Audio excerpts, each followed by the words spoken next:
अब फिक्र में पॉलिटिकल फाइल खोलते हैं, चलते हैं उत्तर प्रदेश, जहां विधानसभा चुनाव में भले ही कुछ महीने बाकी हैं, लेकिन जनता को लुभाने के दांव अभी से खेले जा रहे हैं। चाहे पक्ष हो या विपक्ष, सबकी विशेष नजर आधी आबादी यानी महिला वोटर पर है। हाल के वर्षों में इस वोट बैंक को जीत की गारंटी माना गया है, लिहाजा उनमें पैठ बढ़ाने के लिए मुफ्त वादों की झड़ी लग गई है। क्योंकि देखिए, इसकी तमाम केस स्टडीज आपको याद होगा, मध्य प्रदेश एक केस स्टडी है, महाराष्ट्र एक केस स्टडी।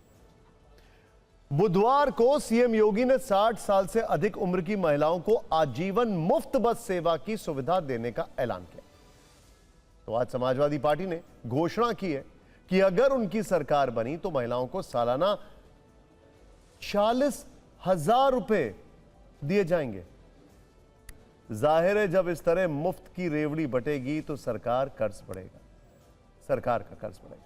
लेकिन अभी फोकस चुनाव पर है, शायद इसीलिए खजाने पर बोझ से ज्यादा वोटों पर नजर है। हमने दोनों दलों की फ्रीबीज घोषणाओं पर एक कंपैरेटिव चार्ट तैयार किया है।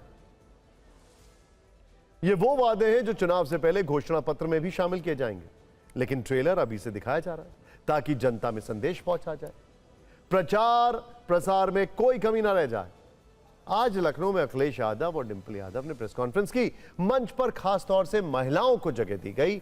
सांसद प्रिया सरोज, इकरा हसन और विधायक रागनी सोनकर समेत कई महिला नेता मंच पर मौजूद रहे। इसी कार्यक्रम में समाजवादी पार्टी ने महिलाओं के लिए वादों का पिटारा खोला। इसे स्त्री सम्मान योजना नाम दिया गया। बीजेपी ने बुजुर्ग महिलाओं के लिए लोकमाता अहिल्याबाई मातृशक्ति यात्रा योजना शुरू की है। आज सीएम योगी ने भी प्रेस कॉन्फ्रेंस करके कई योजनाओं की जानकारी दी है। समाजवादी पार्टी ने सरकार बनने पर महिलाओं का सालाना 40,000 यानी लगभग 3300 रुपए हर महीने देने का वादा किया है, जिसे हर साल बढ़ाया जाएगा। तो बीजेपी 50,000 यानी हर महीने लगभग 4100 रुपए की मदद देने पर विचार कर रही है। समाजवादी पार्टी सरकार बनने पर छात्राओं को लैपटॉप और मोबाइल देगी, वहीं बीजेपी ने टैबलेट और स्कूटी देने की घोषणा की। इस योजना का फायदा उन्हें ही मिलेगा जो इसके लिए तय कैटेगरी में पात्र होंगे। अखिलेश यादव का वादा है कि हर विधवा और बेसहारा महिला को लोहिया आवास आवंटित किया जाएगा, जबकि बीजेपी ने 60 साल से अधिक उम्र की महिलाओं के लिए बस यात्रा फ्री कर दी। समाजवादी पार्टी का सरकारी स्कूल में महिलाओं के लिए फीस माफ करने के साथ 8वीं तक जो स्कूल बंद किए गए उन्हें खोलने का वादा है।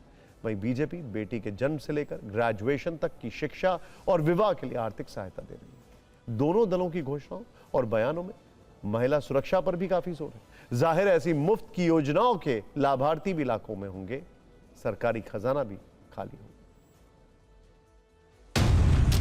लोक माता अहिल्याबाई के नाम पर इस निःशुल्क बस यात्रा को हम प्रारंभ करने जा रहे हैं। 40,000 रुपए दे करके उन्हें आगे बढ़ाने का काम समाजवादी सरकार में होगा। कल से लेकर यानी 27, 28 और 29 को तो हर बेटी, हर बहन, हर माता अपने एक सह यात्री के साथ उत्तर प्रदेश परिवहन निगम की बस में या सिटी बस की सेवा में निःशुल्क यात्रा कर लेगी। भारतीय जनता पार्टी के लिए तो नारी केवल नारा बन करके रह गई है। जब रक्षाबंधन के त्योहार पे आप बस चला रहे हो और भी योजनाएं लागू करने का बहाना कर रहे हो, वहीं उनकी सुरक्षा को लेकर के कोई भी समझौता समाजवादी सरकार में नहीं होगा। मुझे 2017 के पहले की भी सरकारों के कार्यप्रणाली याद आती है कि देख सपाई बिटिया घबराई, यानी जिन गुंडों को देख करके बिटिया घबरा जाती थी, यह नारा उस दौर के उस गवर्नेंस के मॉडल का नाम है जिसमें बेटी की सुरक्षा पे संकट था। उत्सव से पहले उपद्रव हो जाते थे और कर्फ्यू जब लगता था तो सबसे ज्यादा परेशानी होती थी माताओं बहनों को। पीडीए के ए में शामिल आधी आबादी के प्रति ये योजना हमारी सकारात्मक सोच का परिणाम है। स्त्री सम्मान समृद्धि योजना हम 40,000 से करेंगे शुरुआत, जिसमें बढ़ोतरी होगी हर साल। एक बड़ी इंटरेस्टिंग रिपोर्ट है और ये रिपोर्ट है एसोसिएशन फॉर डेमोक्रेटिक रिफॉर्म्स की। आप चाहें तो इसको गूगल करके पढ़िए जरा। इसमें यह है कि जो महिला वोट बैंक है वो तो बहुत मैटर करता है, लेकिन असेंबलीज में, लोकसभा में महिलाओं का रिप्रेजेंटेशन जो है वो उतने पैरेलल में क्यों नहीं होता है, देखने की बात है। क्योंकि विमेन वोट 49% के आसपास है, लेकिन लोकसभा में 13.6% रिप्रेजेंटेशन है। खैर, ये तो मैं बहुत मैक्रो पिक्चर की बात कर रहा हूं। खैर, आगे बढ़ते हैं। वैसे सरकारी बसों में बुजुर्गों को मुफ्त यात्रा की योजना पर भी अखिलेश यादव ने कटाक्ष किया है। अखिलेश का दावा है कि असल में ये उनकी योजना थी जिसे 2 महीने पहले लॉन्च करने की तैयारी थी, लेकिन ये स्कीम लीक हो गई। मतलब एक तीर से उन्होंने 2 शिकार किए। एक तो योजना का क्रेडिट लेने की कोशिश की और दूसरा अपने ही दल में जासूस होने का शक भी जता दिया।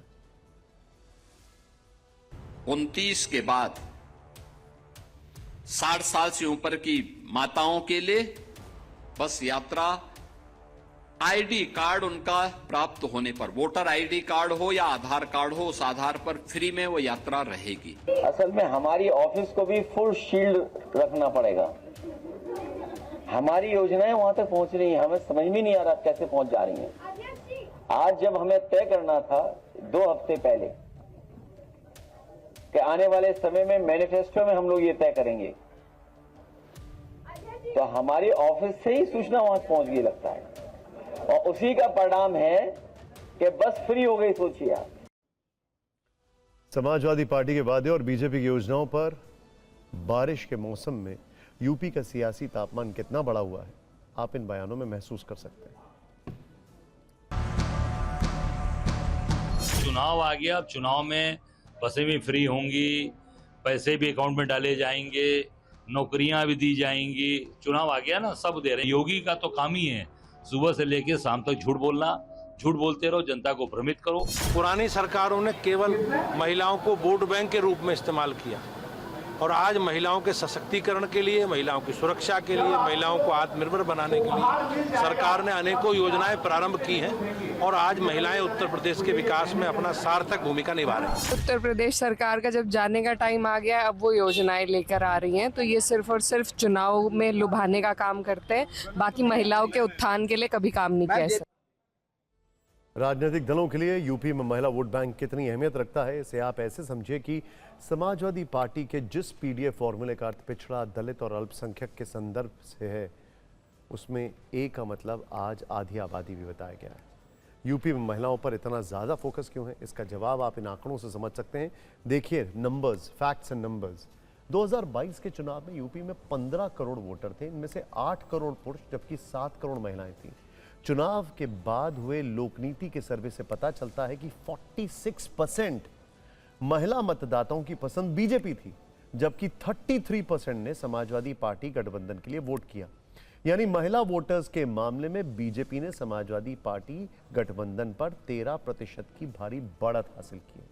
माना जा रहा है कि 2022 के विधानसभा चुनाव में महिला वोटों ने बीजेपी की शानदार जीत में बड़ी भूमिका निभाई थी।